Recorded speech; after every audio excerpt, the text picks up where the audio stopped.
Hey guys, Jake Bo here, the Habitat Pro. We are talking quiet today because it's hunting season. It's almost Halloween, but that's also the time when creation plants tree and shrub seed. So we want to copy that on our habitat strips here that I've done in a previous video. I showed you how to prep these.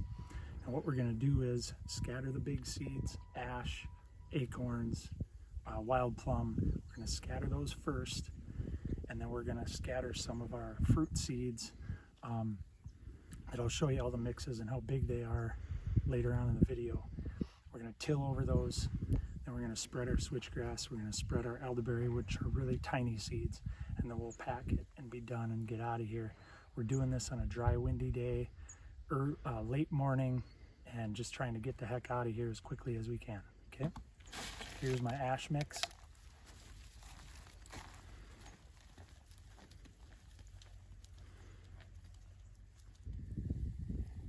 Alright guys, so here's our fruiting shrub mix with a little bit of basswood thrown in.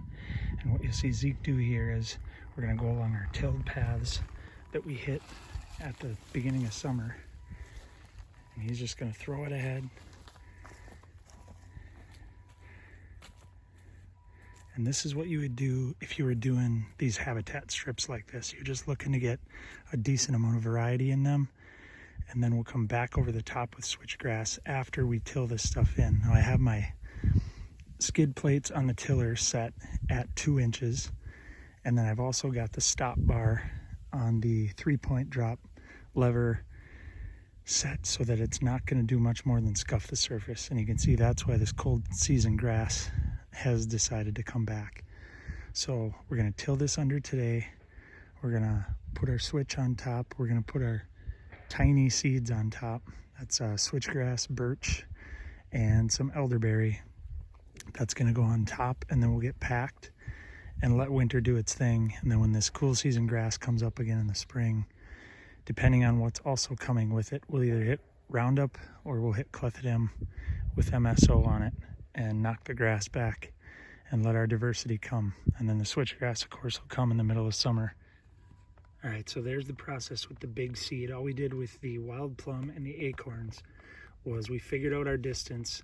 How often do we want an oak tree in the future or a thicket of wild plum in the future? And we walked ahead that many steps and then dropped one. So we went right there. The boys were walking. There's a white oak. 3, 4, 5, 6, 7, 8, 9, drop one.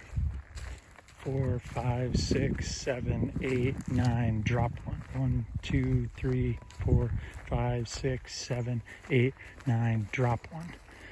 So that we did throughout the whole length here with wild plum, red oak, pin oak, and bur oak. So that's what's going to be coming here long term. Now the reason we did that is because one, every about 10 yards is probably as much as this area could take. Obviously, if you were doing this in bulk, we just put them in a 3-point spreader and take care of that way. All right guys, so now what we've done is we've spread the big seeds on top. That would be acorns, wild plum, ash, maples, box elder. Those are on top, ready to go in. We're gonna till now, so what I've done here is I've dropped the skid plate down so that our tillage is roughly 2 inches deep. What that means is most of our seeds are gonna be up in that 1.5 to a 1/2 inch range, which is perfect because then we'll come back over it with a packer after we put our switchgrass and our elderberry on top. Now the switchgrass, what's important here is we're gonna plant at a 1/2 rate to give these trees and shrubs space to come in. We'll show you that after the tillage process is done. All right guys, here's a little bonus tip for you. In this process, you can put your own seed in from your own property. You don't need to buy the stuff I have. My stuff is always harvested in zone 3, so it's northern hardy. But if you have stuff on your property that you just want more of and it throws up fruit, seed, then you can harvest your own. So I'm going to show you right here, we've got some prairie crabapple that we're going to put in that was just kind of a bonus. So all you have to do with these fruiting seeds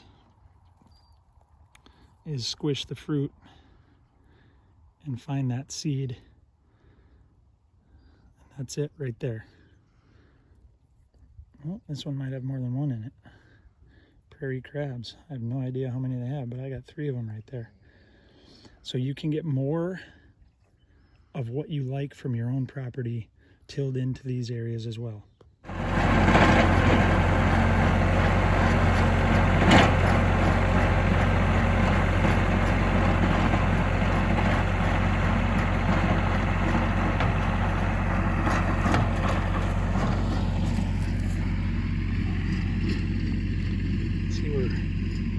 About right here to the firm soil. So this is a really good depth because we've got our seed in far enough, not asking too much of the tiller. And then we can manage our grasses in the spring with Roundup or clethodim depending on how much of the seed has come in.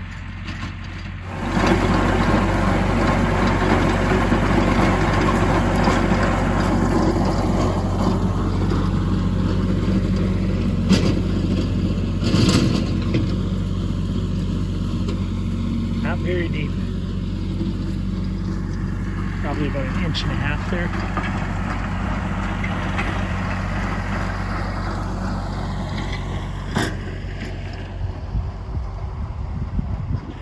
All right, time for switchgrass. Again, we're doing a half a rate of switchgrass. This is not a 10 pound per acre thing. We're at about 5.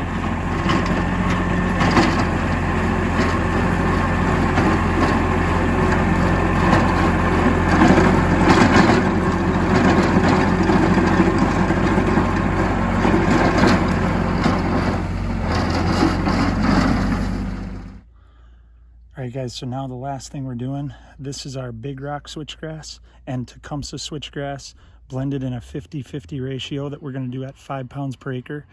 And then the little tan ones here, those are the elderberry. And then let's see if I can find one here. That flat one right there, that is either paper or river birch. So we've got the tiny seeds all mixed together. We're just going to put them on top and we're going to pack them in.